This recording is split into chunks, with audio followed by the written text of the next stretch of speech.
మహానంది ఇక్కడ శివుడు అంతర్ధానం అయ్యారని పురాణాలు చెప్తున్నాయి. గంగామాత శివునితో కలిసి ఇక్కడే నిత్యం నీరుగా ప్రవహిస్తుంది. రుద్రగుండం అనే ఈ కొలను పవిత్ర జలం. ఇది సాక్షాత్తు ఆ గంగాదేవి స్వరూపం. వేసవిలో చల్లగా, శీతాకాలంలో వెచ్చగా ఉంటుంది ఈ నీరు. పంచపాండవులు ఇక్కడ శివలింగాలను ప్రతిష్ఠించారు. అలానే ఇక్కడ ఉన్న నంది విగ్రహం చాలా ప్రత్యేకం.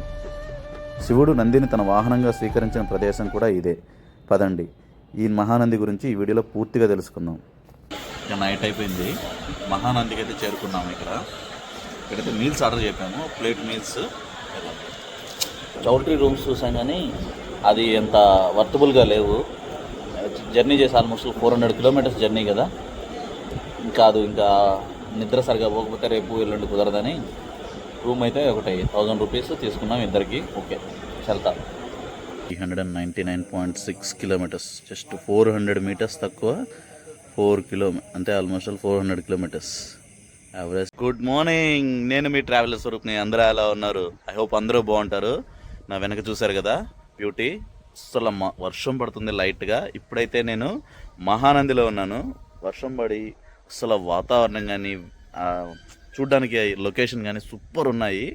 ఈ మహానంది వీడియోని మాత్రం మిస్ కాకుండా ఎండ్ వరకు చూడండి, చాలా బాగా తీశాను. మీరైతే ఖచ్చితంగా ఎంజాయ్ చేస్తారు, మంచి ఇన్ఫర్మేటివ్గా ఉంటుంది. ఎండ్ వరకు చూడండి. ఇది నిన్న నైట్ మేము మహానందిలో స్టే చేసిన హోటల్, శ్రీ లక్ష్మీ వెంకటేశ్వర హోటల్. బాగుంది రూమ్ అయితే. ఇదిగో ఆంటీ, ఎవరైనా వస్తే హోటల్ అయితే స్టే చేయండి. మనకు మొదట్లోనే ఉంటుంది, దాన్ని ఏమంటారు, టోల్ గేట్ కంటే ముందే ఉంటుంది. ఆంటీ అఫోర్డబుల్ ప్రైస్లో ఇస్తారు కదండి. Thanks aunty. మీరు లాస్ట్ 2 వీడియోస్ చూశారు కదా. నేను యాగంటిని ఫినిష్ చేసుకొని యాగంటి నుంచి మహానందికి నైట్ 7:30, 8 మధ్యలో చేరుకున్నాను. సో యాగంటి నుంచి మహానందికి డిస్టెన్స్ 65 కిలోమీటర్స్. సో యాగంటి వచ్చి నంద్యాల డిస్టిక్లో ఉంటుంది. నంద్యాల నుంచి 15 కిలోమీటర్స్ మహానందికి. ఫ్రీక్వెంట్గా బస్సులు అయితే అవైలబిలిటీ ఉంటాయి. నేనైతే బై రోడ్ బైక్లో వచ్చాను. సో నియరెస్ట్ దీనికి రైల్వే స్టేషన్ నంద్యాలనే, అలానే ఎయిర్పోర్ట్ అయితే కర్నూలు. సో ఇప్పుడు మీరు చూస్తున్నారు కదా, ఇది డ్రోన్ విజువల్స్. నాకు డ్రోన్ ఫ్లై చేయడం ఫస్ట్ టైం కాబట్టి ఎక్కువ హైట్ ఫ్లై చేయలేదు. బట్ మీరు చూస్తున్న విజువల్స్ అయితే చాలా ధైర్యంగా తీశాను. దీనికోసమైనా కానీ ఛానల్ని లైక్ చేయండి, అలానే సబ్స్క్రైబ్ చేయండి. వీడియోని అయితే ఫుల్గా చూడండి. మీరు ఇక్కడికి వచ్చినప్పుడు బ్రేక్ఫాస్ట్ మాత్రం ఇది మిస్ చేయకుండా తినండి. ఉగ్గాని, బజ్జీ ఏదైనా 40 రూపీసే.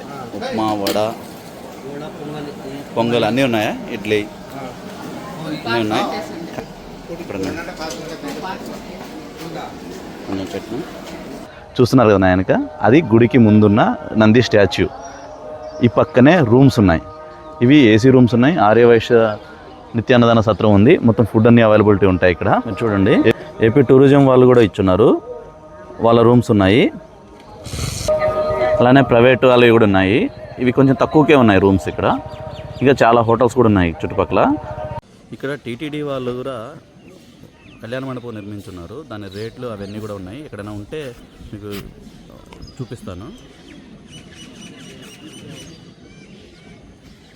ఇప్పుడు మనం ఒకసారి గుడిని చూద్దాం.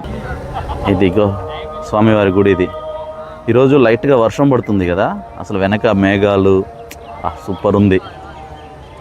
ఇక్కడ మెన్షన్ చేస్తున్నాయి, ఇక్కడ ఈ స్థల పురాణం మొత్తం. ఒకసారి దగ్గరికి వెళ్ళి చూద్దాం.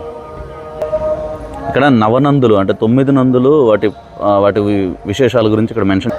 మహానంది ఇదే ఇప్పుడు మనం ఉన్న క్షేత్రం. ఇది యాక్చువల్గా ఇక్కడే మహానంది, నందీశ్వరుడు జన్మించిన ప్రదేశం ఇదే. అలానే గంగాదేవికి మోక్షం ప్రసాదించిన ప్రాంతం కూడా ఇదేనంట. అందుకే ఇక్కడ కింద కోనేరు ఉంటుంది కదా, కోనేరులో వాటర్ చాలా క్లియర్ ఉంటాయంట. లోపలికి వెళ్ళినప్పుడు చూద్దాం మనం అది. సో ఇంకా లోపల గుడి లోపలికి ఎంటర్ అయ్యే ప్లేస్ ఇది. భక్తులు అయితే దర్శనం చేసుకొని వస్తున్నారు. ఇది స్వామివారి గుడి, మెయిన్ గుడి. గుడి లోపల అయితే 3 రకాల దర్శనాలు అవైలబిలిటీ ఉన్నాయి. ఒకటి ఉచిత దర్శనం, మీరు చూడండి. ఒకటి ఉచిత దర్శనం, 2 శీఘ్ర దర్శనం 50 రూపీస్, ఒకటి స్పర్శ దర్శనం 150 రూపీస్. ఇవి 3 రకాల దర్శనాలు ఉన్నాయి. అలానే టైమింగ్స్ కూడా ఇక్కడ ఉన్నాయి. ఒకసారి పాస్ చేసుకొని చూడండి. నా వెనక కనిపిస్తుంది కదా, అది దర్శనం టికెట్ కౌంటర్స్. తీసుకొని లోపలికి వెళ్ళాలి. ఇక్కడ ఇంకోటి మెన్షన్ చేస్తున్నారు. సో అన్ని మతస్థులకి ఆలయ ప్రవేశం నిషేధం. ఏది తీసుకున్నాం? 50యా? ఓకే, ఇక్కడ పెట్టేసి లోపలికి వెళ్దాం. ఇక్కడ వరకే క్లాక్ రూమ్ ఉంది కదా, ఇక్కడ పెట్టేసి వెళ్ళాలి. పెట్టుకోల కోనేరులు, ఇక్కడ 3 కోనేరులు ఉంటాయి. ఇక్కడ ఇది బయట ఒకటి, ఇటువైపు 2, లోపల ఇంకోటి ఉంటుంది. అక్కడ నుంచి ఎప్పుడు వాటర్ నిరంతరం బయటకు వెళ్తూనే ఉంటాయి. బయట ఉన్న కోనేరులకి అవి వెళ్తాయి. అక్కడ ఒకటి, అటువైపు ఒకటి, ఇటువైపు ఒకటి.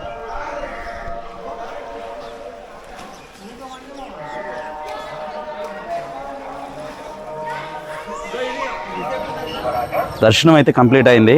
స్వామివారి దర్శనం అయితే సూపరు. అక్కడ పూజారి గారిని అడిగాను, అసలు ఈ స్థల పురాణం ఏంటి, ఇక్కడ ఈ శివుడు ఎలా వెలిశారు, ఇవన్నీ అడిగాను.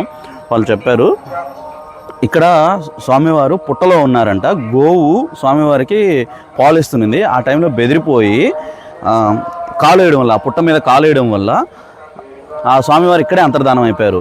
అలా స్వామివారు అంతర్ధానం అయ్యే టైంలో తల మీద ఉన్న గంగాదేవి కూడా ఇక్కడే ఉండిపోయారు. సో అలా ఉండిపోవడం వల్ల ఆ పుట్టలో నుంచి ఎప్పుడు నీళ్లు చాలా క్లియర్గా ఎప్పుడు ఊరుతుంటాయి. ఇక్కడ నీళ్ళకైతే ప్రాబ్లం లేదు, ఎప్పుడు వస్తూనే ఉంటాయి. సో ఈ విశేషం. ఇక్కడ నంది అంటూ ఏముండదు. కానీ ఇక్కడేం జరిగిందంటే, నందీశ్వరుడు స్వామివారి కోసం బాగా తపస్సు చేశారు.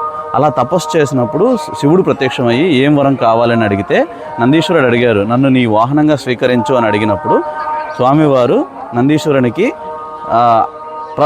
వరం ఇచ్చి ఆయనని వాహనంగా స్వీకరించాడు. సో నందిని వాహనంగా శివుడు స్వీకరించిన ప్రదేశం కాబట్టి ఇది మహానంది అయింది.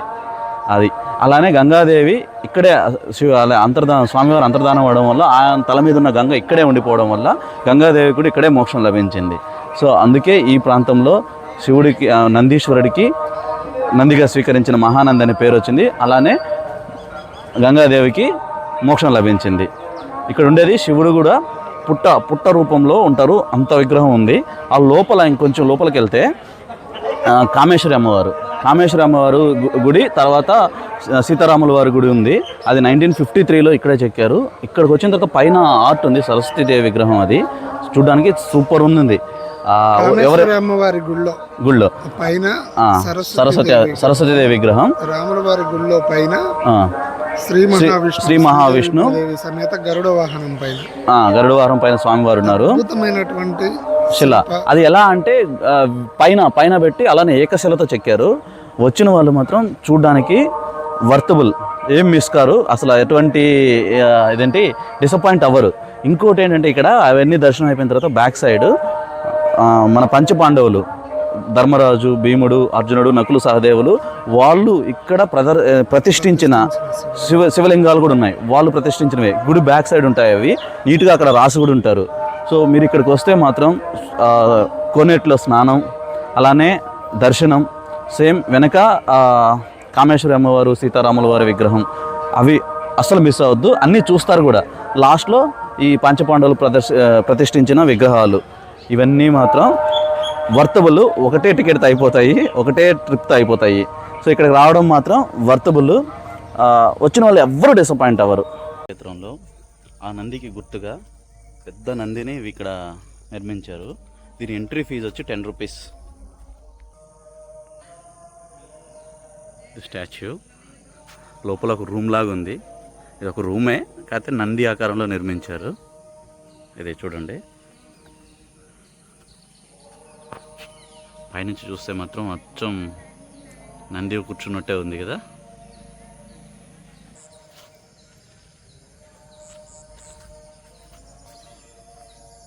వాళ్ళు చేసే పెచ్చ పని ఏంటంటే, ఇదిగో ఇలా ఈ కట్టడాన్ని సరిగా ఉంచారు. పిచ్చి రాతలన్నీ రాస్తూ పాడు చేయడానికి ముందుంటారు. అది ఇటువైపు నుంచి నంది కూర్చున్నట్టే ఉంది కదా చూస్తుంటే. చూశారు కదా ఫ్రెండ్స్, మహానంది వీడియో. ఇది మహానంది వీడియో ఇన్ఫర్మేటివ్గా అనిపించి మీకు కానీ కొంచెం వర్తబుల్ అనిపిస్తే ముందు లైక్ చేయండి, అలానే ఛానల్ని సబ్స్క్రైబ్ చేయండి, నలుగురికి షేర్ చేయండి. రేపు ఇంకో వీడియోతో కలుసుకుందాం. అప్పటి వరకు ఉంటాను. బాయ్, మీ ట్రావెలర్ స్వరూప్. Thank you.